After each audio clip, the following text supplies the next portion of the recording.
Pemirsa, kembali berjumpa dengan saya di channel Generasi Ban. Sebagaimana yang kami lansir di infosawit.com, bahwasanya pencurian buah sawit, kasus kejahatan sawit naik tajam. Polda Kalimantan Tengah pasang kewaspadaan tinggi di 2026. Kepolisian di daerah Kalimantan Tengah meningkatkan kewaspadaan terhadap berbagai bentuk gangguan dan kejahatan di sektor perkebunan kelapa sawit sepanjang 2025. Langkah ini diambil menyusul lonjakan signifikan kasus kejahatan perkebunan yang terjadi sepanjang 2025. Kepala Kepolisian Daerah Kalimantan Tengah, Bapak Irjen Pol Iwan Kurniawan, melalui Kepala Bidang Humas Kumbes Bapak Pol Erlan Munaji, mengungkapkan bahwa sepanjang 2025 pihaknya menangani sedikitnya 118 kasus kejahatan di sektor perkebunan kelapa sawit.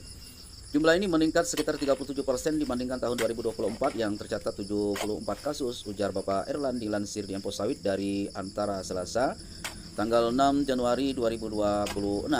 Beliau menegaskan peningkatan kejahatan di kawasan perkebunan tidak bisa dipandang ringan karena berpotensi mengganggu iklim investasi dan berdampak langsung pada produktivitas kelapa sawit di Kalimantan Tengah.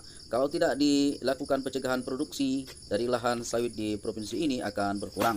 Itu sebabnya kami akan lebih serius mencegah terjadinya kejahatan di perkebunan kelapa sawit, ujar beliau. Selain penanganan kasus pidana, Polda Kalimantan Tengah bersama Satgas Garuda juga telah melakukan operasi penertiban kawasan hutan terhadap 309 koperasi perkebunan sawit yang mengelola lahan seluas 6.019,806 hektar.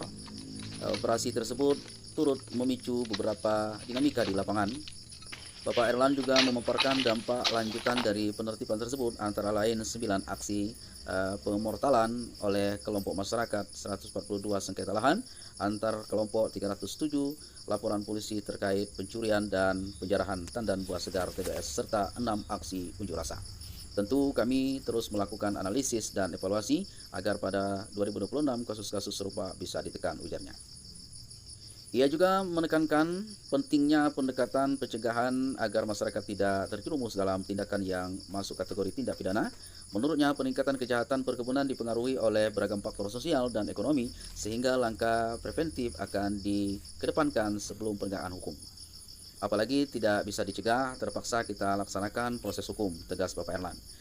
Selama ini kata beliau, Polda Kalimantan Tengah umumnya hanya menerima permintaan pengamanan kasus dari pemilik kebun. Kondisi tersebut menjadi tantangan tersendiri mengingat luasnya wilayah perkebunan sawit di Kalimantan Tengah.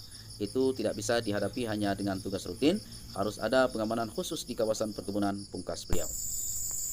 Baiklah pemirsa, demikianlah informasi yang dapat kami sampaikan. Nantikan informasi-informasi terbaru tentu hanya di channel Generasi Ban. Baik dari kami, salam petani, salam tanam berduri, sampai berjumpa kembali.